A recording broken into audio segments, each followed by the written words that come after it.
Shalom Aleichem and welcome to Machan La'ira online smicha. There is a beautiful letter from the Rebbe dated back to Tafshin Hay, where he has a halachic discussion with a Chashiv Rav about the discussion whether or not in the Bais Hamikdash there was a need for a Sukkah. Was there a Sukkah in the Bais Hamikdash?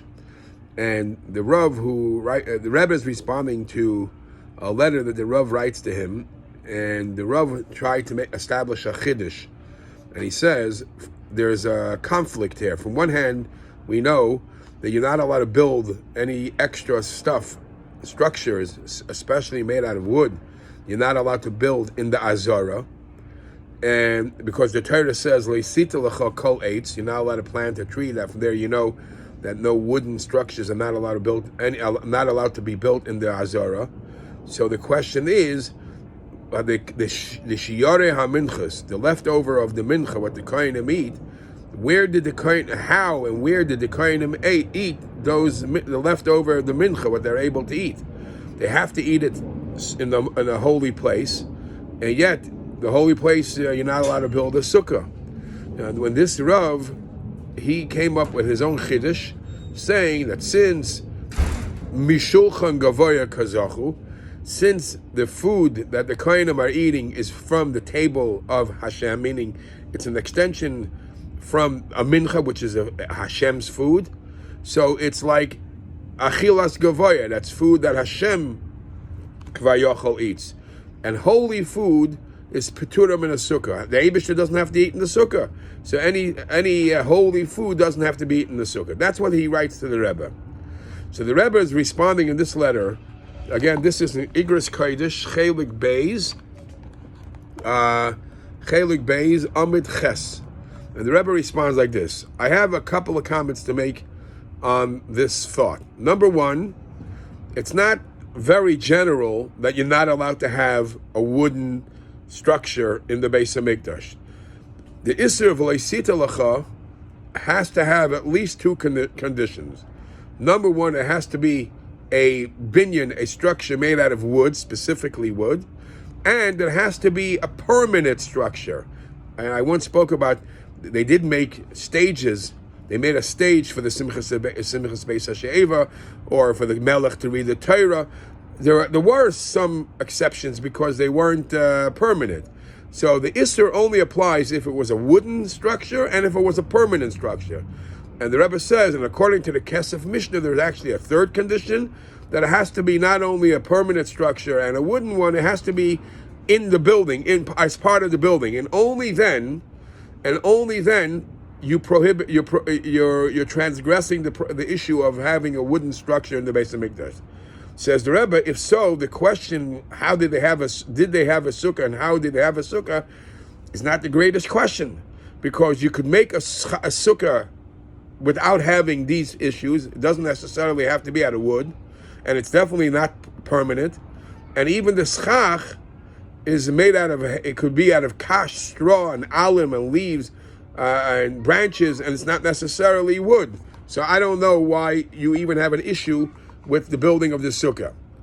That's one answer. Number two, says the Rebbe, even though we mentioned that you're not allowed to extend or make an extension or make structures on what the Bais Hamikdash was told to us how it should be, because the pasuk says Hakoil biksav miyad Hashem alai hiskul, everything was penciled out from Hashem straight, how everything should look in the Bais Hamikdash. But obviously, b'mokim geder, or a mitzvah, you're allowed to. In other words, you're not allowed to decide that you want to add something, a new design or a new structure, a new building part to you can't on your own, because the Eibishter said what the Bais Hamikdash should look like. However, but if you know there's a mitzvah that has to be fulfilled, that wouldn't be a big problem. That wouldn't go against what the issue of miksav miyad Hashem alai hiskul. And who knows? Maybe the fact that the Torah says that you have to eat in the sukkah, that is the ksav Hashem saying that you need a sukkah. And the pasuk in the Chemya, Perek Ches, pasuk Zayin, there is a big debate, because over there it says, "Vayasu lahem sukkos," that sukkahs were made, and it even says ubechatzreis beis elikim, so that it was done in the courtyard. Says the Rebbe, many have problems with the pasuk. How can you make a sukkah in the courtyard? But according to what I just said, you don't have to say it was in the Har HaBayis where over there isn't the Isser. According to what I just said, it could be even in the Azara, because the Isser doesn't apply under these circumstances. And even if you say it's in the Har HaBayis, they didn't solve the problem, because even in the Har HaBayis, many opinions say that the Har HaBayis you can't have a wooden structure if it's permanent. So you must use my previous few answers. And then the Rebbe goes on to say like this. It says in Yalkut Shemaini, Loisita lecha eitz afilu bayis afilu sukkah, that when the Torah says not to have a wooden, no plant any wood, any trees, it means not to have any house or even a sukkah. He says that obviously is not telling you not to have the mitzvah of sukkah. It means a hut just for leisure, but for you're obviously allowed to. It's not eliminating the possibility of having a sukkah's mitzvah. And then the Rebbe says his own beautiful svara. What's your question? Your question is, where did the Kohanim eat the shiarei menachos, the leftover of the mincha? Yeah? I don't even know if that's something that has a chiyuv to be eaten in the sukkah, but not for the reason that you said, that it comes from heavenly food. For a different reason. What food has to be eaten in the sukkah during the yontiv of sukkahs? The Torah says, teishvu. Basukkahs teishvu shivas yamim.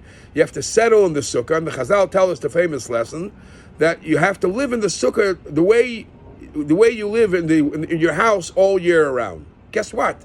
The mincha all year around wasn't eaten in the home. The mincha all year around was eaten in the Azara anyways. So because it wasn't eaten in the Azara, it wasn't eaten in the home, you don't have to eat it in the sukkah. If the sukkah is a replacement for the home. So it could very well be there was no mitzvah of eating the shiari mincha in the sukkah anyways. So why does the pasuk say vayas lahem sukkos? So the Rebbe says, because you forgot that sukkah it is a multi-purpose thing. It's not only for eating. There are many other things you could do in the sukkah. And actually in another sikha, in the famous sikha about sleeping in the sukkah on sukkahs,